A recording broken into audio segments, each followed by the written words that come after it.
And a very good evening, everybody. I'm John Cole. Let's get you updated on how things are going in Fargo for the Coyotes. They're going real well. Bismarck, Mighty Bismarck on top, 166.5. Century, 147.5. There's the Yotes at 145. West Fargo, 126. West Fargo, Cheyenne, 125. And Watford, 48. Now, Coyotes, who made the finals at 106, junior Aaron Morris was beaten by fall at .38 by Nicholas Enzingmenger of Legacy. And yes, that's the same young man who beat him on Saturday, but still a very good year. At 195, Corbin Draper, an outstanding senior, beaten by fall at 337 by Ole Taylor of Century. Yes, that's the Patriot wrestler who beat him at the WDA here. Watford City's heavyweight, Navon Hayes, who told us you got to have a plan. He repeats as state champ. Decision 2.0 over Dylan Carquest, and still nothing in on 182 where the Coyotes have Ty Weidrich. So very, very proud of the Coyotes. And don't forget, tomorrow they duel. State B, New Salem, Almont, 189. Lisbon. Seems like the Broncos are good every year. South Border, Velva, Ryan, Williams County 25, Mondack 21.5.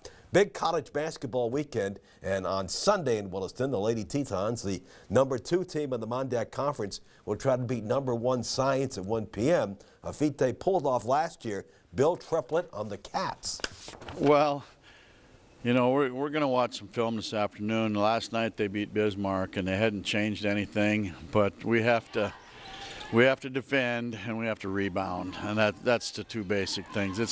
It's kind of basic. They're a real good team and they're athletic. They got 3 real good athletes and stuff, but we have to not give them open shots. We have to get back on defense and we have to defend. Nice bounce back win over Dawson. Started slow, but the kids picked it up.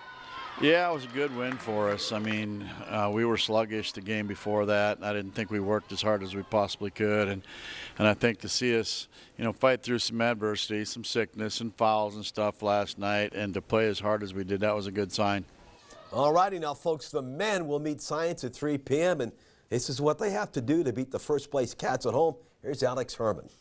First thing that we really have to make sure that we do is we got to make sure that we get our defense set and we force them to have to be in the half court. You know, in both games, we've done a really good job, and our defense has done a good job when we've been able to get it set, and we've forced them to have to execute in the half court. We really had a big turnaround just from kind of the first time that we played them to the second time, and the biggest thing is that we limited our turnovers and we were able to get our defense set and force them to have to try and execute against us. And so that's definitely going to be kind of, you know, the first thing we've got to do.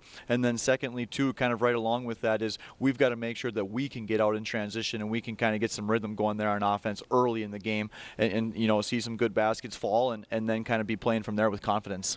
Oh, good effort last night. You didn't win against Dawson, but your club's getting better and better. They're believing.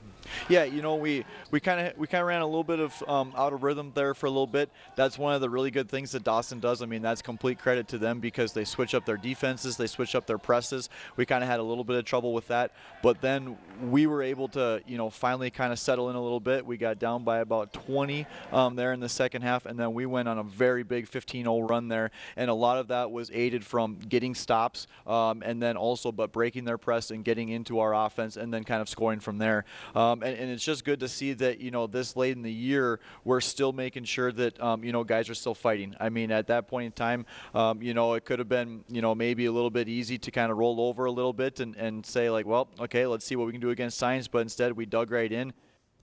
Very well put. All right, Teton softball and baseball teams were supposed to play at Adams State in Colorado, but it is snowing in Colorado, so they will not be making that trip.